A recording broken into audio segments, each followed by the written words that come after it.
জাকের আলী অনেক কি আজ একাদশ থেকে বাদ পড়ছেন, নাকি জাকেরকে আরেকটি সুযোগ দেবে টিম ম্যানেজমেন্ট? নাইম শেখ কি আজ একাদশে ঢুকে যাবেন? মুস্তাফিজুর রহমানের একাদশে ঢোকার সম্ভাবনা কতটুকু? ক্রিকেট 97 এর ম্যাচ প্রিভিউ আলোচনায় চলুন দেখে নেওয়া যাক কারা থাকছেন দ্বিতীয় ওয়ানডের একাদশে। দ্বিতীয় ওয়ানডেতে একাধিক পরিবর্তন নিয়ে আজ মাঠে নামার সম্ভাবনা আছে বাংলাদেশের। আগের ম্যাচের ভুলগুলো শুধরে যে কোনো মূল্যে সিরিজের সমতা ফেরাতে চায় মেহেদী হাসান মিরাজরা, তাই তো বেশ কিছু পরিবর্তনের আভাস পাওয়া গেছে আবুধাবি থেকে।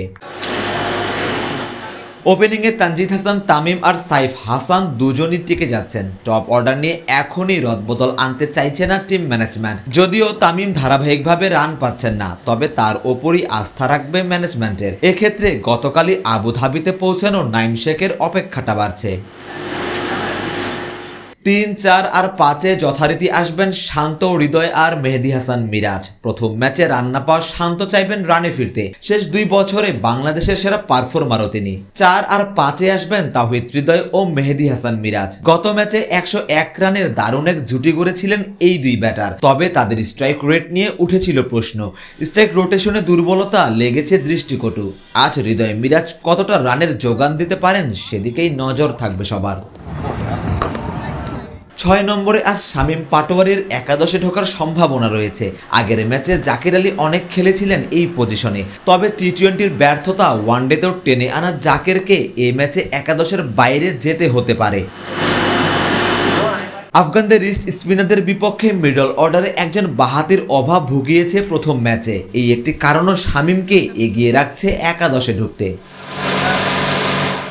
7 নম্বর তথা ফিনিশিংয়ে থাকছেন নুরুল হাসান সোহান। লম্বা সময় পর সোহানের ওয়ানডে দলে ফেরাটা যদিও সুখকর হয়নি, তবে সোহানের ওপরই আস্থা থাকবে টিম ম্যানেজমেন্টের। আবুধাবির মন্থর উইকেটে খুব বেশি সুবিধা করতে পারেননি পেসাররা। এক্ষেত্রে একজন বাড়তি স্পিনার খেলানোর সম্ভাবনা রয়েছে। রিশাদ হোসেন তাই জুটি বাঁধতে পারেন তানভীর ইসলাম আর মেহেদী হাসান মিরাজের সঙ্গে। রিশাদের পাওয়ার হিটিং অ্যাবিলিটিটাও কাজে লাগাতে চাইবে বাংলাদেশ দল। ওয়ালটন এখন দেশের সীমানা পেরিয়ে পৌঁছে গিয়েছে 50টিরও বেশি দেশে। ওয়ালটন, ঘরে ঘরে, বিশ্বজুড়ে। রিশাদ হোসেন একাদশে ফিরলে একজন পেসার কম নিয়ে খেলতে নামবে টাইগাররা। মুস্তাফিজুর রহমান স্বভাবতই ফিরছেন একাদশে। মুস্তাফিজের সঙ্গী হবেন তরুণ তুর্কি তানজিম হাসান সাকিব। এক্ষেত্রে একাদশের বাইরে চলে যেতে হচ্ছে হাসান মাহমুদ আর তাসকিন আহমেদকে। তবে যদি 3 পেসার নিয়ে মাঠে নামে বাংলাদেশ, সেক্ষেত্রে তাসকিন আহমেদ নিঃসন্দেহে টিকে যাবেন প্লেইং 11-এ।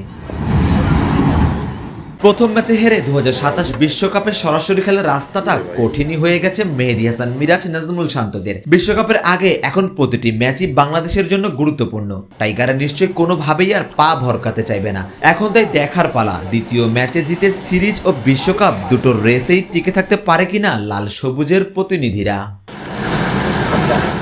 সারোয়ার সেতু, ক্রিকেট 97।